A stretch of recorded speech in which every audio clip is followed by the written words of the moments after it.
भैया जी दुबई से। राधे राधे। राधे राधे महाराज जी।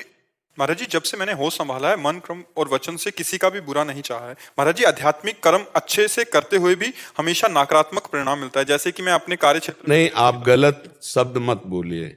हमेशा किसी का एक जैसा नहीं रहता, तो हमेशा आपका नकारात्मक परिणाम कैसे आ सकता है? पापी से पापी पुरुष को भी सुख की विधान की वृत्ति होती है।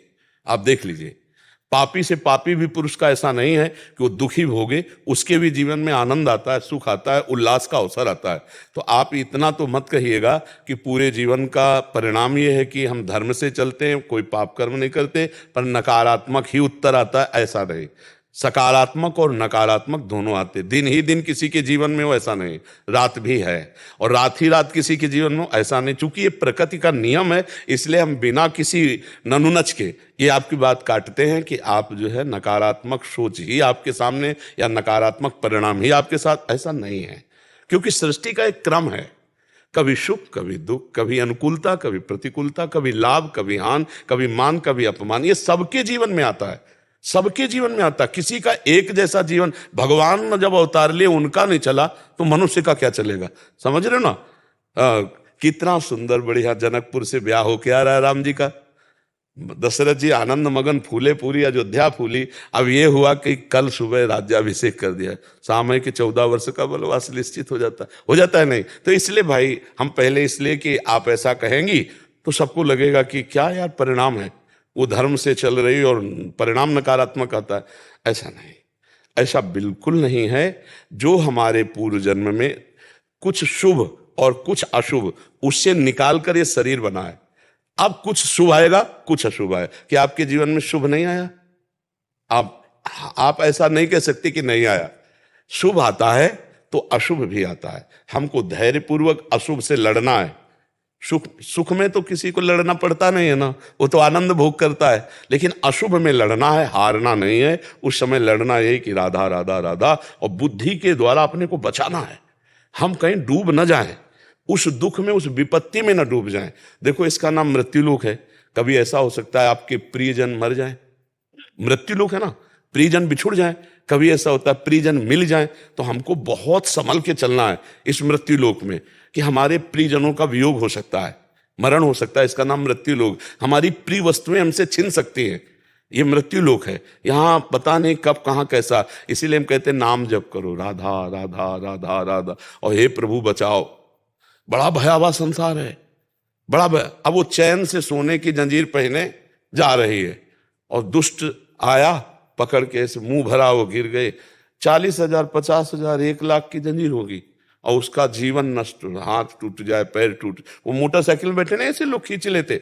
अब कितनी घटनाएं ऐसी हैं जो व्यर्थ की, मतलब जीवन लीला को नाश करने। अब वो आराम से मस्ती से जा रहा किनारे किनारे, उसका ड्राइवर का पता नहीं क्या हुआ, गाड़ी चल गई पीछे। ऐसे ये बड़ा दुखालय संसार है, भगवान ने लिख दिया है, और ये नाशवान है। दुखालयम अशाश्वतम। इसलिए नाम जप करो, दुख से लड़ना सीखो, सुख में भूलो मत। ऐसे अपनी जीवन यात्रा को काटो।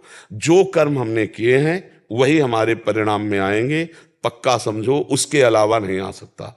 अब हम मनुष्य जन्म पाए हैं तो नया एक ऐसा कर्म करें कि सब कर्मों को दबा दे, वो है भजन। भजन एक ऐसा महान कर्म है जो तुम्हारे पाप और पुण्य दोनों को नष्ट कर देगा, और तभी भगवत प्राप्ति होती, भगवत प्राप्ति करा देगा। तो अब जैसे आप कहें कि आपके दोनों किडनी ठीक है ना? हाँ।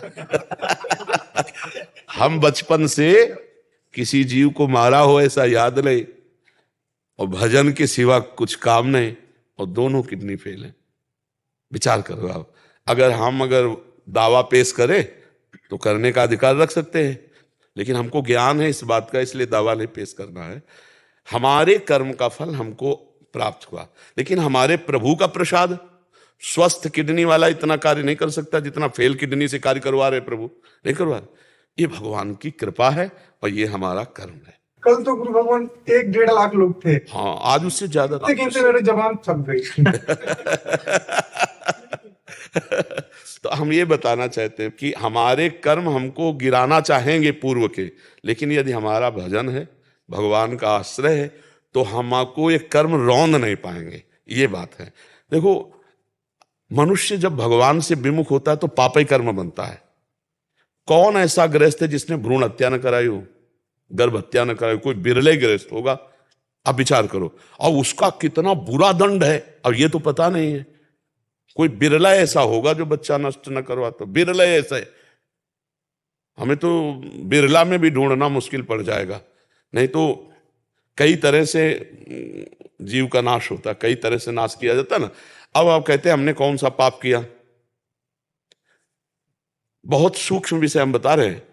जिस सामग्री से गर्भ में पहुंच जाए तो संतान होगा कि नहीं होगा, उसी सामग्री को व्यर्थ में नष्ट करते हो। क्या उसमें जीवाणु नहीं था? क्या उसमें जीवात्मा नहीं? क्या उसमें वो संतान नहीं है? उसको अगर गर्भाशय मिल जाए तो आकार धारण कर लेना, वो भी पाप है।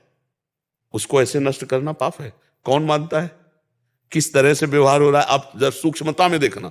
तो हमारे भागवतिक कानून में तो सब है ना। और जब दंड मिलता है तो बोले मैंने कौन सा पाप किया। अरे गणना करो पापों की, तो जैसे तुम कह रहे हो गिनते गिनते जवान थक गई, ऐसे पापों की गणना करते करते जवान। फिर भी भगवान हम पर कितनी कृपा की है कि हमें स्वस्थ रखे, हमें वायु मिल रही, आकाश पृथ्वी जल सब, सूर्य चंद्र सब मिल रहे हैं। अब भी चांद से नाम जप करके अपना पूरा रजिस्टर खाली कर दो, पूरे रजिस्टर को डिलीट करवा दो, वो नाम भजन से होगा। इसलिए चिंता मत करो, आप बहुत सुखी हो। ऐसे ऐसे दुखी लोग हैं जिनके न हाथ हैं न पैर हैं, न भोजन की व्यवस्था है, फुटपाथ में मक्खियां भिनभिना रही, भगवान उन पर भी कृपा करते हैं। आप पर तो कृपा है ही। निगेटिव सोच को बदल दो, पॉजिटिव सोच कर लो। कुंती माता जी ने भगवान जब द्वारिकाधीश पांडवों को राज्य दिया और चलने लगे तो भगवान से प्रार्थना की कि प्रभु मुझे पग पग पर विपत्ति दीजिए। बोलो कौन ऐसा मांगेगा? विपत्ति से सब थर्राते नहीं, डरते। कुंती माता जी ने कहा विपदा संतुना, एक एक कदम पे विपत्ति दे। तो भगवान ने कहा ये चीज क्या मांग ली?